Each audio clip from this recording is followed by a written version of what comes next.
The North is the oldest and largest of the Seven Kingdoms, but House Stark has not always held it. When Bran the Builder raised Winterfell and founded our line, we were vassals to the Barrow Kings, who claimed descent from the First King and thus dominion over all the First Men. But after the Long Night, it was our house who built the wall and set the Night's Watch to guard the realms of men, whilst our king sat in his barrow. My ancestors eventually revolted, waging what singers call the 1,000 Years' War, to free our lands. Other families joined us, recognizing that the North is a cold and hard land and needed a king who served its people before himself. Finally, the last Barrow King bent the knee, and House Stark became the Kings of Winter. Yet we were kings in name only, for by then the North had fractured into petty kingdoms, and my ancestors would struggle to unite it again for thousands of years. Roderick Stark wrestled an Ironborn lord for Bear Island and granted it to House Mormont when he won. A younger son of our family, Carlon Stark, won his own keep after he put down a rebellion and founded House Karstark, one of the most powerful in the North. When the Manderleys were exiled from the Reach, my ancestors shielded them and gave them a home at the mouth of the White Knife, in return for holding the river against pirates and invaders. Now they're one of the wealthiest houses in the North. I'm not so naive to pretend that the entire North welcomed Stark rule. The last Warg King was slain at Sea Dragon Point along with all his sons and beasts. The last Marsh King died at the hands of King Rickard Stark, and House Reed has held the swamps of the Neck ever since. Houses Greenwood, Towers, Amber, Frost. None survive today as more than names in dusty old books. But my ancestors never wanted to destroy their foes' root and stem. The Umbers of Last Hearth and the Glovers of Deepwood Motte bent the knee and became loyal vassals of House Stark.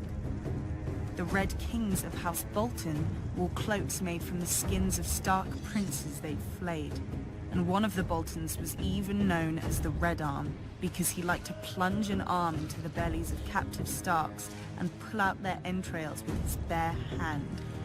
The North deserved to be wiped clean of them. Yet my ancestors spared them after their defeat because they believed the North couldn't afford to fight itself any longer. Time soon proved them right.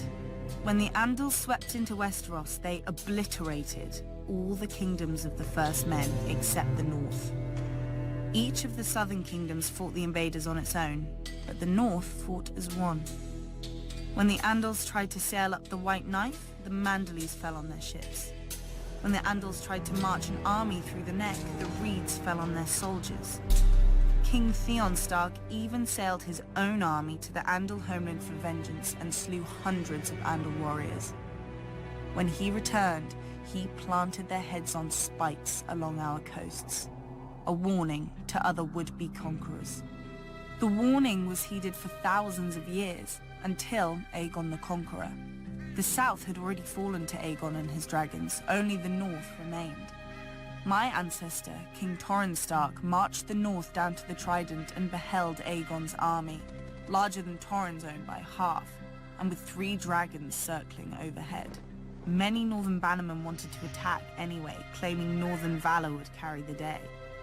Others wanted to fall back to Moat Cailin and make a stand there.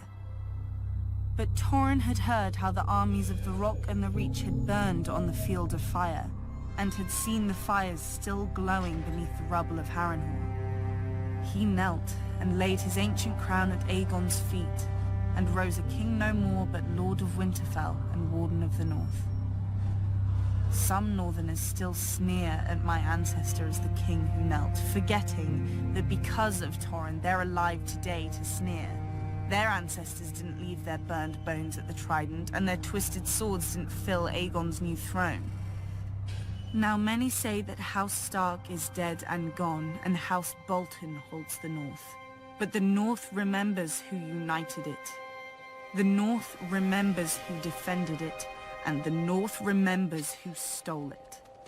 Long ago, my ancestors spared the Boltons, trusting their oaths of fealty. I shall correct that mistake. Even the North can forget when there's nothing left to remember.